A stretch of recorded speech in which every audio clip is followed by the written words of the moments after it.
Hello, dear students. Welcome to I-Fal. My name is Teacher Nikki, and I am here to have another video lesson with you. So I am so excited to talk about a new topic for you today that will help you understand and construct better sentences using the English language.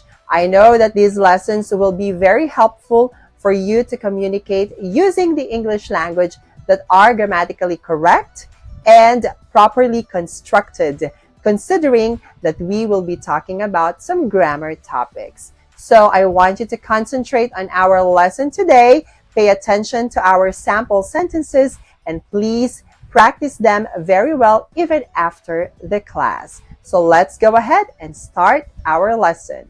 Let's go. So for today's video, let's go ahead and talk about the second type of mood, which is the imperative mood. So now we are just continuing on the discussion on the different moods of verbs for us to better understand the different types of sentences or construction that we have using these moods. So for this one, the imperative mood is the next one that we are going to discuss. So let's go ahead and dig deeper about this one. Now, what is the imperative mood? Now, the imperative mood is a verb form used to make a demand or to give advice or instruction. So, when you are making a demand, giving advice, giving instruction, or commanding someone, we use the imperative mood or we create sentences in the imperative mood. Now, sentences in the imperative mood imply a second person subject. Okay, so but they normally don't actually include the word you or any other subject. Okay, so anyways, what we have to understand about the imperative mood is it uses the subject you. However, okay, we don't normally include it in the sentence anymore. Okay, when you are creating the sentences in the imperative mood. So let's take a look at some examples that we have here.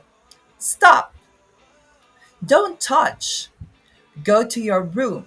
Okay, so these three sentences here are just short examples of imperative sentences in the imperative mood. Okay, so I think I would like you to think more of your examples so that you can create more effective sentences in the imperative mood. Okay, moving forward. Now, how to use the imperative mood. Now, the imperative mood can be used to make a demand or a suggestion or to issue a warning. Okay, so just like what we said.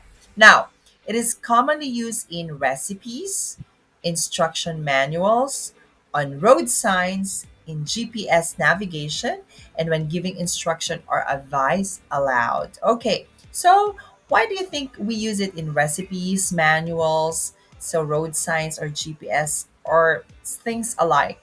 Okay, it's because it implies it's giving you command, it's giving you an instruction, and there is an implied subject you.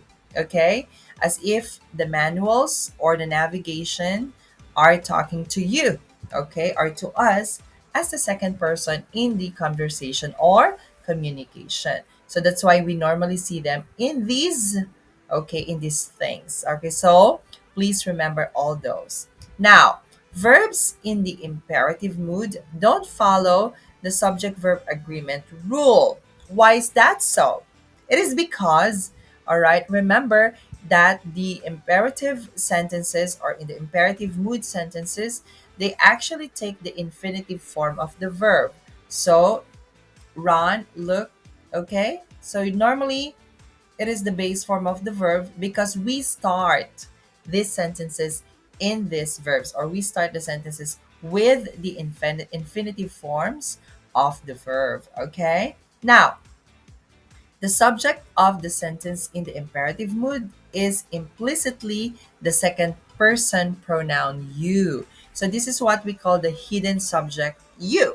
Okay? However, the pronoun is almost or always omitted. So we don't normally or almost we don't put the word you, okay, in our imperative sentences. So it's kind of awkward saying you sit down, right? you close the door. Okay? So it's actually making the sentences a little bit uncomfortable or awkward to listen to. Okay? Especially when we add the subject you. That's why we just omit it because we impliedly know, okay, that you are pertaining to the subject you when you are using the imperative mood. All right? So that's what we have to understand.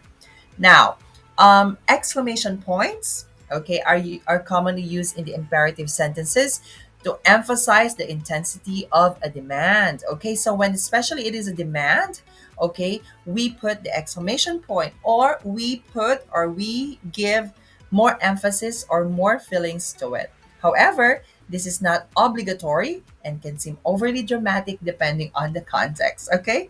As if it is giving so much information or so much feelings to it. Tidy your room. Hide. Stop. Okay? So when you are putting exclamation point or having more intense emphasis on a demand, then that's when you put exclamation point. So turn left and walk to the end of the street. Preheat the oven to 350 degrees. Okay? So these are just other example sentences.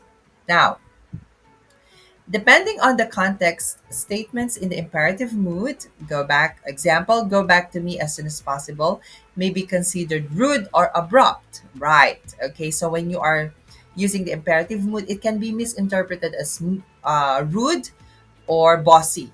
So to soften the tone of an imperative mood, so you can add the word please, or you could also rephrase the sentence as a question using the modal verbs would or could, okay, making it more polite, all right?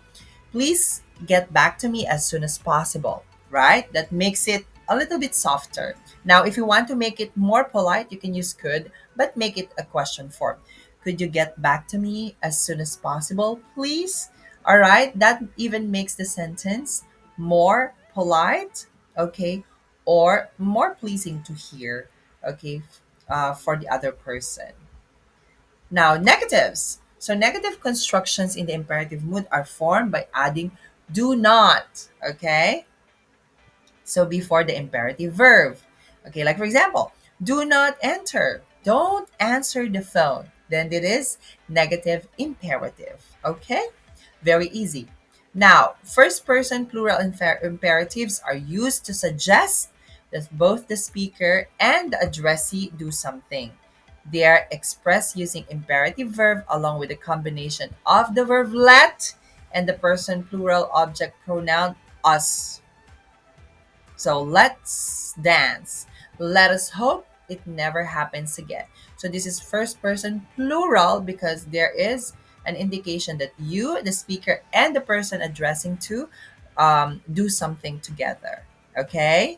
Now, negative first person plural imperatives are formed by adding the verb not. So after let us or let's. So let's not eat here again. Let's not forget to book a hotel room. Okay, that's negative. Now, so we also have the imperative mood and your reflexive pronouns. Because the imperative mood typically uses the implied second person you, the only reflexive pronoun used in imperative sentence are yourself or yourselves. Okay? All other pronouns use the object form and not their reflexive form. Like for example, give myself a break. No, we don't say that because the subject is you, right? Instead of saying myself because it does not reflect the subject you, so we can't use that. So give me a break instead. Give you a break. No, give yourself a break. Okay? So that's just how we use reflexive pronouns with our imperative mood. Okay? So I hope that is clear and please keep on practicing more. Okay? So I hope you find our lesson today very helpful. So as I always say, the secret in making your communication skills in English better is constant practice. So I want you to please keep on practicing all the lessons that we've had in the past and even this present lesson. So I know that you can do it really well and you'll improve yourself eventually. So just keep believing in yourself and practice more, okay? Now, Please stay tuned to our more lessons here in I-Fal, and please visit our website that I will flash on the next screen. I also encourage you to please subscribe to our classes because we have a lot of amazing teachers that will help you and guide you in improving your English skills. So once again, this is Teacher Nikki. So I'll just see you again on the next classes and video lessons that we're going to have. I know that we will have more amazing lessons in the future. So stay tuned and good luck. Study harder and I'll see you next time. Bye.